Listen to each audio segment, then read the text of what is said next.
Did you do your writing assignment from the last video? Did you? Did you? Did you do your assignment? Did you do it? If this is your first time stumbling across my videos, please watch the video just before this one, talking about constraints and freedom. It should be in the title. And a writing exercise. Otherwise, this probably won't make as much sense to you. If you did watch that video and you didn't do the exercise, you didn't write for 40 minutes about your biggest fear, I want you to stop watching this video and go on Facebook or Twitter or whatever social media it is that you use and waste 2 more hours of your life. Go find the closest mirror, look at yourself straight in the eyes, and apologize for wasting your own time, for selling out your dream. For what? So you could catch up on your stories? Was there a big game between the Giants and San Francisco that you just had to watch? Listen, I'm going to be tough on you because that's what you need right now. Most of the people in your life are okay with you being comfortably mediocre. They're going to help you make excuses because they think empathy is love. They're going to buy into it. Yeah, you're busy. You're busy. You have too much going on. Kevin Brennan voice. If they really cared about you, they would not encourage this type of behavior. They would want to push you, even by a little bit, so that you can live the life that you want. Sometimes you need an asshole in your life. I do. I need people to tell me, hey, like people I trust, people who know what they're talking about, people who have my best interests in mind, to pull me aside and say, hey man, you gotta lose some weight. Or, hey, maybe lay off this or lay off that. Get it together. Put some effort in. So that's what I'm going to do. This is the only way I can hold you accountable, through what I'm saying and my tone of voice. Because you're not submitting your homework to me. So I have to motivate you or chastise you or do whatever I need to do to get you to do these assignments. You have to buy in to this program.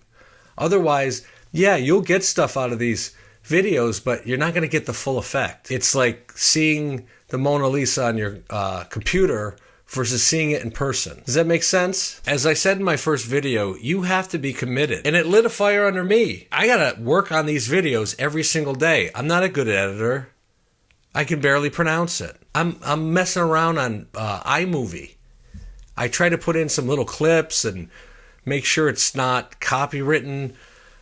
I don't know how to do that. I'm not skilled at that, but I'm learning. I'm getting better. I'm getting better at talking to you. I'm getting better at connecting with you. I'm getting better at being excited for you. I'm committed to this. I'm committed to you, even though we probably don't know each other. I want to see you get better. I'm invested in that. I'm not getting paid to do this.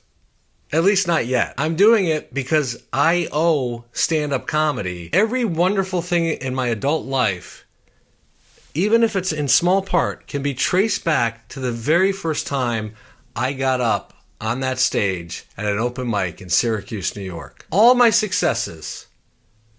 I got to live my dreams. I never would have imagined when I was a kid I'd be writing jokes for Arnold Schwarzenegger to do on TV and then give him a line read of how he should say the jokes. I'm telling you, it's crazy what is possible for you. And I'm not special. If I can do it, you definitely can do it. I'm just asking you to do these exercises that I give you, to listen to me, to take the advice, try it out. If it doesn't work for you, toss it aside. Put it away someplace where you can revisit it at a later point in your career. I'm not asking you now, nor will I ever ask you in the future, to like, to share, to subscribe to this channel, to smash any buttons. It's so cringy to me when I see that. I know it will help engagement and get my numbers going. I don't care.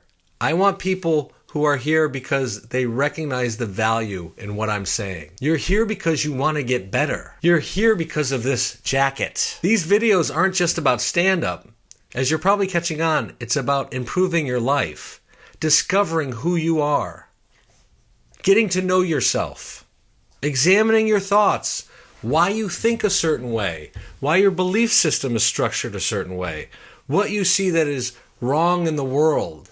And it could be something as small as all the self-checkout stations in Walmart now, and finding a tip jar on top of one of them. Enjoy it! That sounded like a Brody joke to me. if I manipulated it. These videos are our time together. Guy says he doesn't like cringy stuff, then he drops that line. This is our time together. Our special time. I want you to understand your hopes, your dreams, your fears, your setbacks, the things you love so much in the world that you are just bursting out, that you have to tell audiences about all of those things. You're not just doing dick jokes. You're letting them know who you are. But first, you have to know who you are.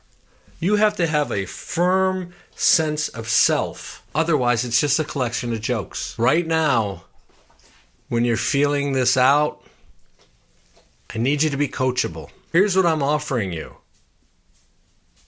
There's not a lot of other people on YouTube doing this. Certainly not with the experience that I have. And I'm not knocking people who teach courses. I think that can be very valuable for comics. I'll explain that in another video. I love to say that. But a lot of these comedy teachers, they don't have any credits. They work C rooms.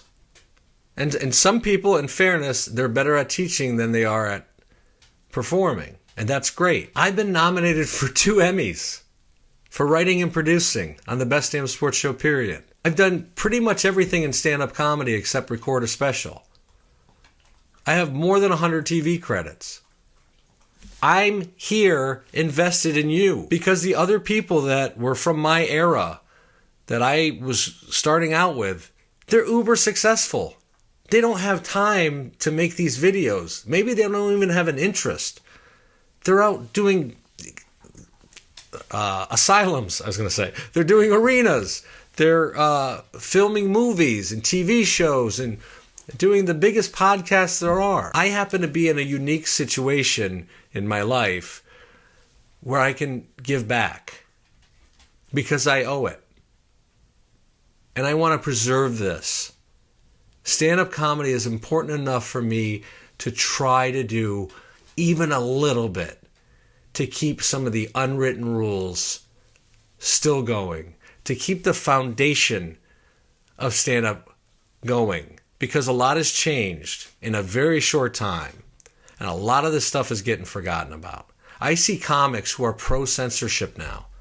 I never thought in a million years. I don't care what your personal pet issue is, you should never, ever, as a comic, be pro-censorship. It's the opposite of what we do. You're supposed to be a contrarian. You're supposed to question things. If I got the call right now, I could go do a solid hour at any club in the country and headline, and the audience would have a mediocre time. I could do that right now. And I'm going to show you these tips, techniques, structures. I'm going to apply them myself as I start going back to open mics and clubs. Show you the whole process. I'm going to bring this stupid iPhone with me and record as much as I can. Hopefully I'll know how to edit by then because that seems overwhelming. Right now I'm just sitting in my home office.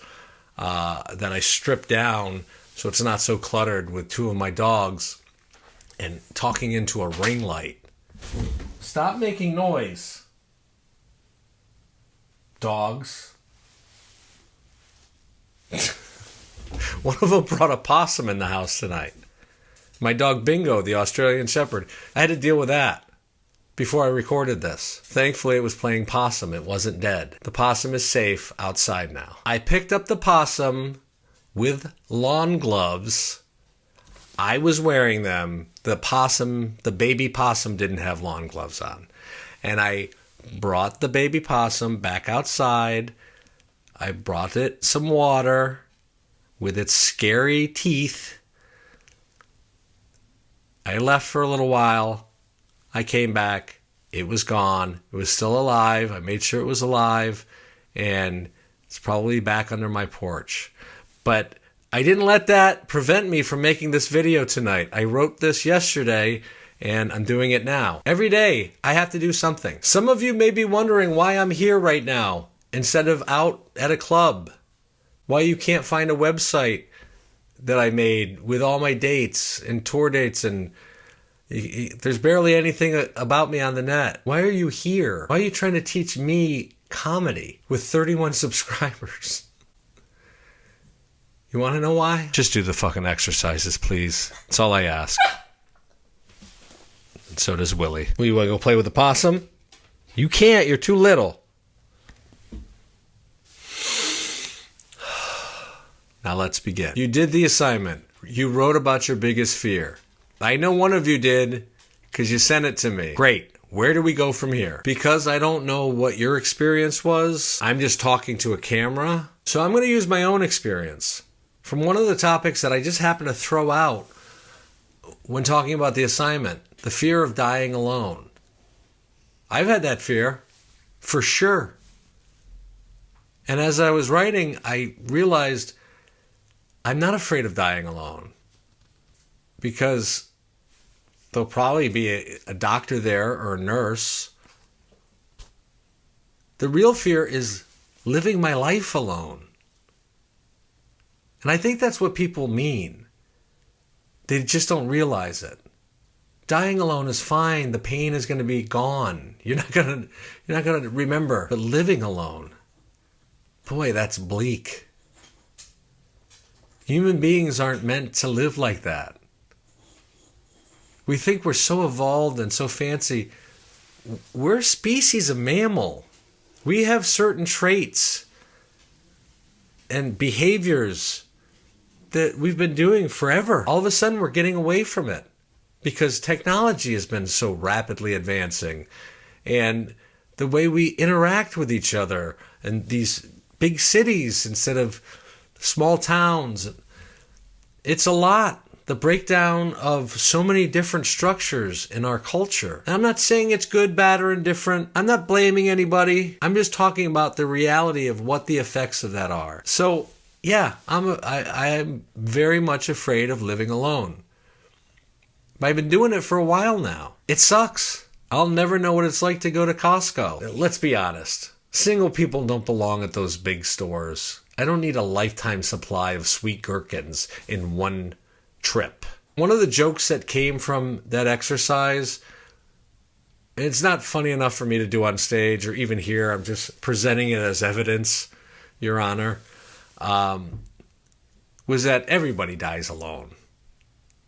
Unless your spouse is in the car with you because you didn't hear the morning warning on the Weather Channel and really didn't take that black ice seriously enough. Yeah.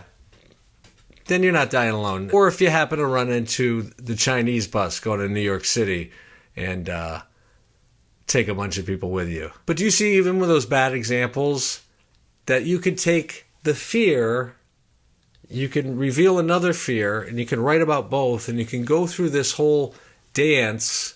Whoa, cringe alert. You can find the one fear.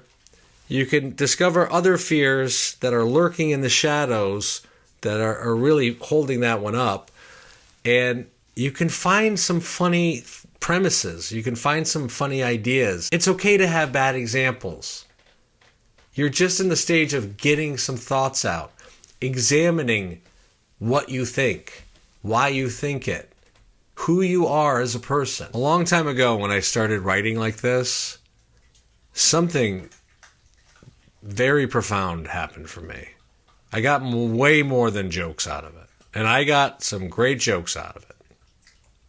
But here's what happened. One of the fears I used to have was that I wasn't going to be as successful as I intended to be because I didn't try hard enough.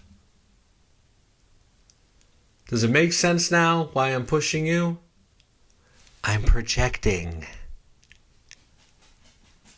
I'm assuming you're like me and most human beings, where it's difficult to get out of your comfort zone, even if that comfort zone is painful. I would beat myself up all the time about it.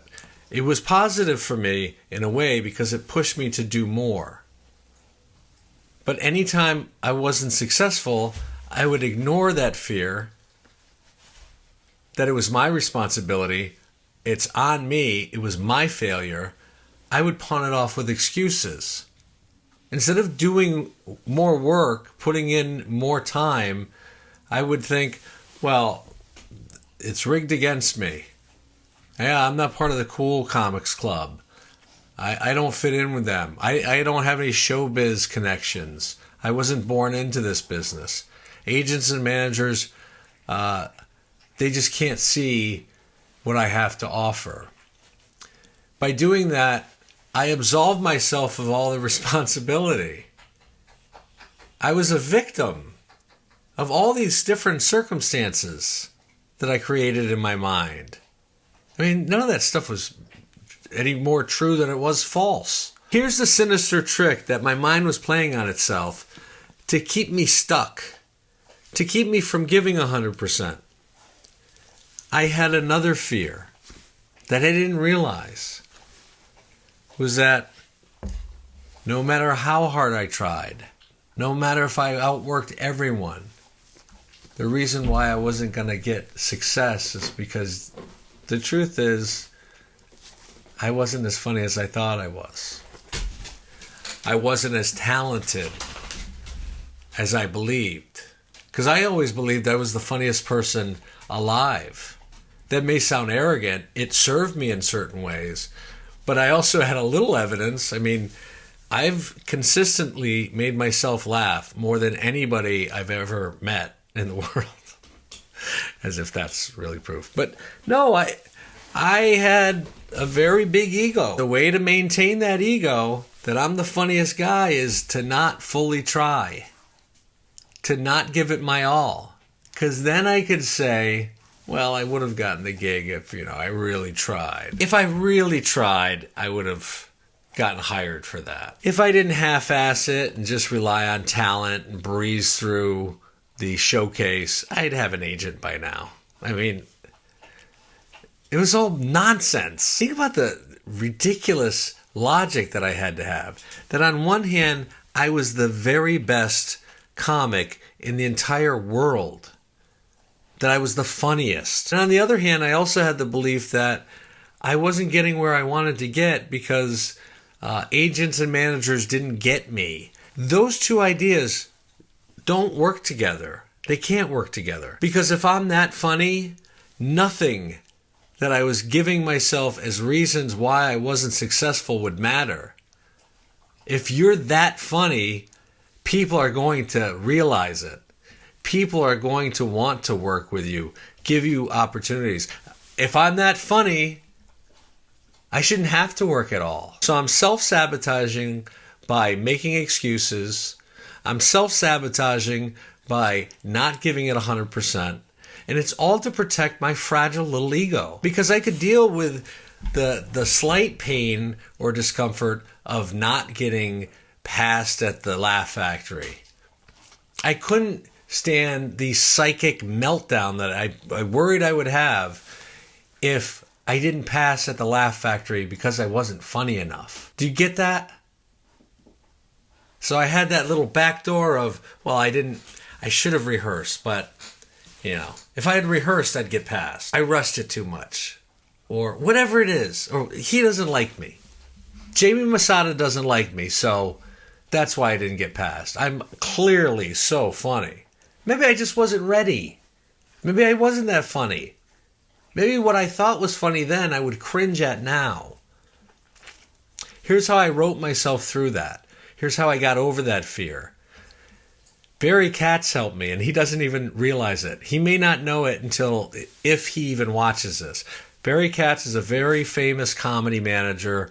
He managed Chappelle, Dane Cook, Jay Moore. I don't know who's with him now, but he's been a legend, an infamous figure in comedy since at least the mid-90s, if not earlier, from what I remember. Barry calls me up, and he says, with that distinctive voice of his, he asked me if I wanted to submit a writing sample to get hired to write Frank Caliendo's NFL on Fox pregame show segment. I'm like, yeah, of course. Thank you. I put together a packet of the sketches I had written for the Best Damn Sports Show, period, and I sent them over to him. He gets back to me, he goes, it's not enough. I need more.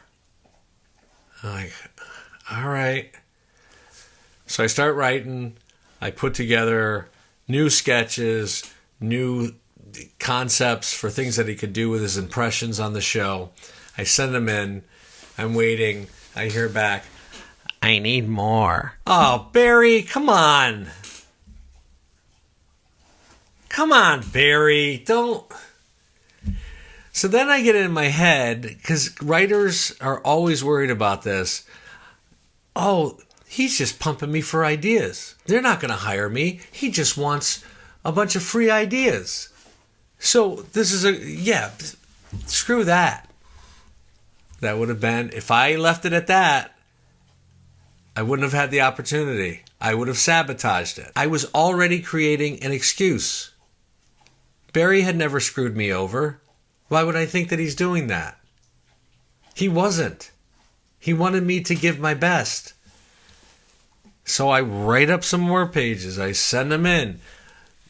I need more. This went on and on. I submitted 40 pages of fully fleshed out sketches, fully written, some other ideas, topical jokes. I don't know what I put in there. And I didn't get the job. And it was one of the best feelings I've ever had in my life. Can you guess why? Because I gave 100%. And I'm like, you know what? They missed out on the greatest sports sketch writer that's currently available right now for their show. The truth may be they just had somebody that fit in better, that was more chemistry, or was better than me at what they wanted, or sketches. It doesn't matter. I realized I don't need to be the best. I could shoot for that, but I need to be the best me. I need to bring out the best in me. I don't need to compare myself to other comics. I need to do my work. From that day forward, I didn't need to question my abilities. I didn't need to think so grandiosely. I could if I wanted, if it benefited me, but I knew I was competent, I had real strengths, and I was willing to put it all on the line. And it's embarrassing even discussing what I considered like a lot of work. To write 40 pages of script, that's not that much. I mean, it's not like I'm going out and building the Parthenon. I'm just writing out things that I find funny, that I'm trying to make myself laugh. That's one of the craziest things. It's embarrassing when I talk about the struggle of being a comic, of writing. Like, it's, I had to sit at Starbucks today and look at people and every once in a while type some stuff out. And like, this stuff is supposed to be fun to do. We're creating laughter. We're acting like we're a little kid in a cobalt mine. I mean, come on. We're doing what we want to do. And even that is too much for me. Not anymore. I remember a few years ago, a dear friend of mine, I knew him in high school a little bit, and we became friends in later years. His name's Gavin Grimm. He was here at my house, and it was a mess. And he looked at me and he goes, "Boy, you got a lot of quit in you, don't you?" I wanted to punch him in his fucking jaw when he said that to me, because I knew he was right. I don't want to have any quit in me anymore. That's why I'm making these videos. I have to do this. I have to prove to myself that there is a second act for me. That I still have value to myself. I need something bigger than me. That's what comedy's always been. It's been about the audience.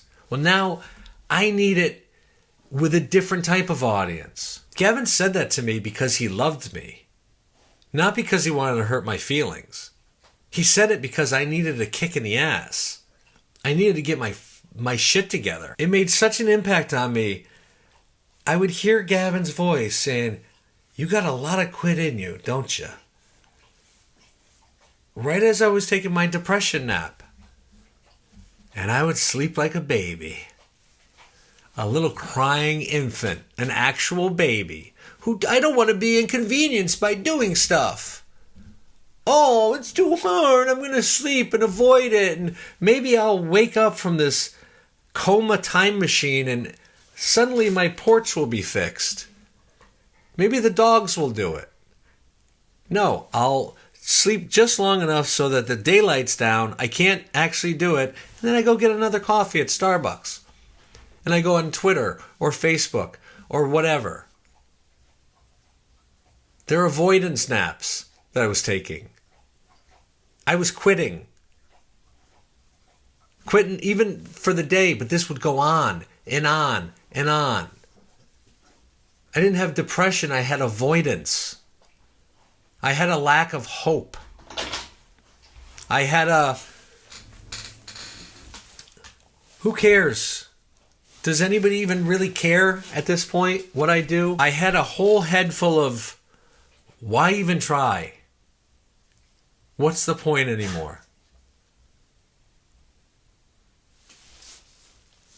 And then I realized, well, I can't live like this. It matters to me. This is crazy. And I'd build up these tiny little obstacles into these massive, overarching dramas. I didn't just have a pile of clothes on the floor that I needed to do laundry for. My room was a disaster. It looked like a bomb went off in here. No, it didn't. It's my shirt and some pants and socks and underwear. And like, I need to literally just gather it all up, go down to my washer and dryer, put it in the washer, put some detergent in there, close the lid, and push some buttons. I didn't have to put on a hazmat suit, take it all out, then go down to the river and wash them on rocks. We make these things, I make these things into such difficult, laborious. Oh, I have to open my mail today. Oh no! Not the mail! There might be bad news in the mail! Time to take a nap. Time to go on Facebook. Time to argue with my ex in my head where I play both me and her for an hour and a half, even though we haven't talked for 3 years. Anything to get out of doing anything. And then it snowballed until I wasn't doing anything I liked. I was heavily sedated. And I'm not talking about the medical aspects of depression. This is not any medical advice for you. I'm telling you about my experience. I was overly sedated. I would take 4 to 6 hour a day naps. That's obviously not good for me.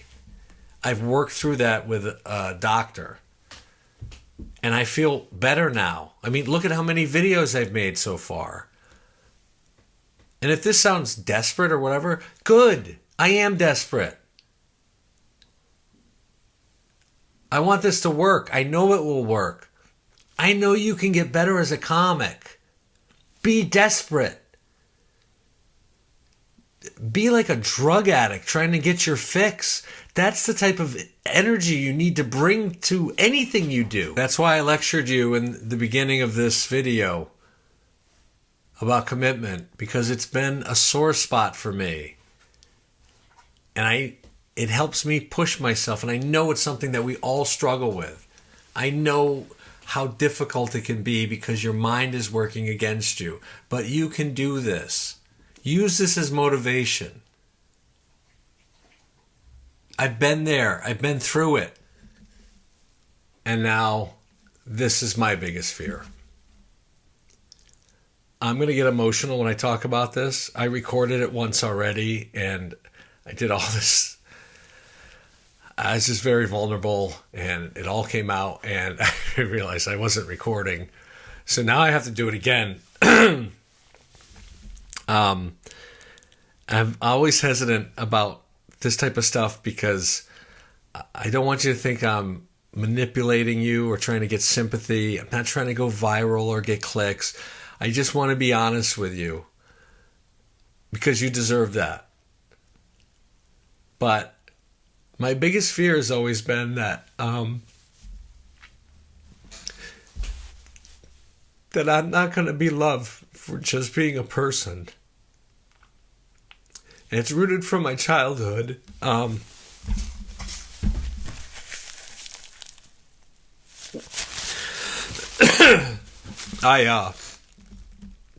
lost a lot of family members growing up when I was very young, and I would get like pawned off.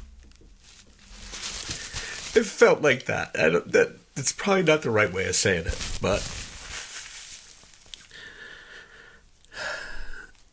so I always felt like an outsider, and I've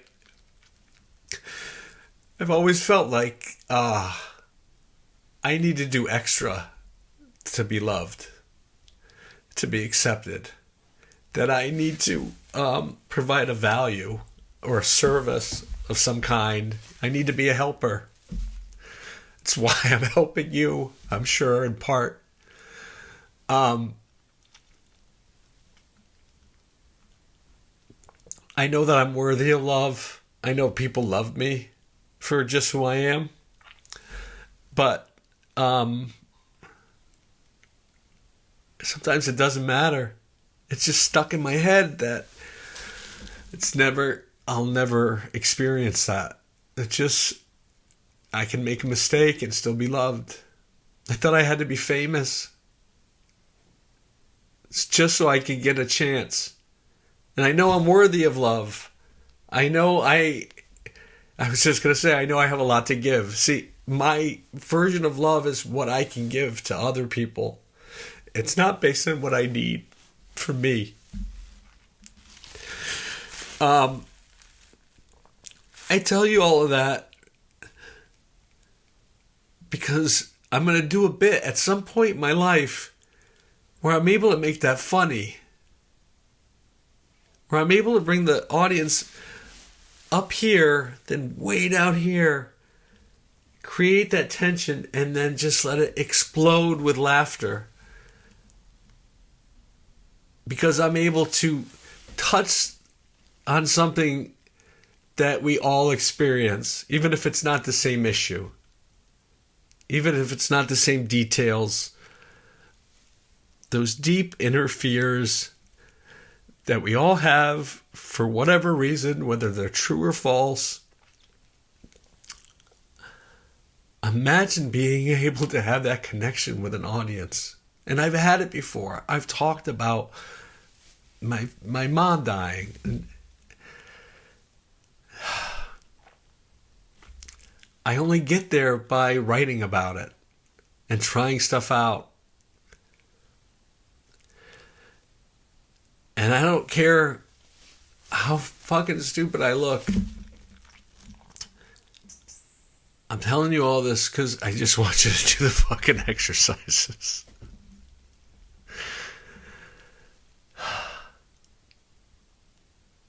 Seriously, do your fucking writing. Go back and do it. I know you still watch this and you didn't do it. Go back,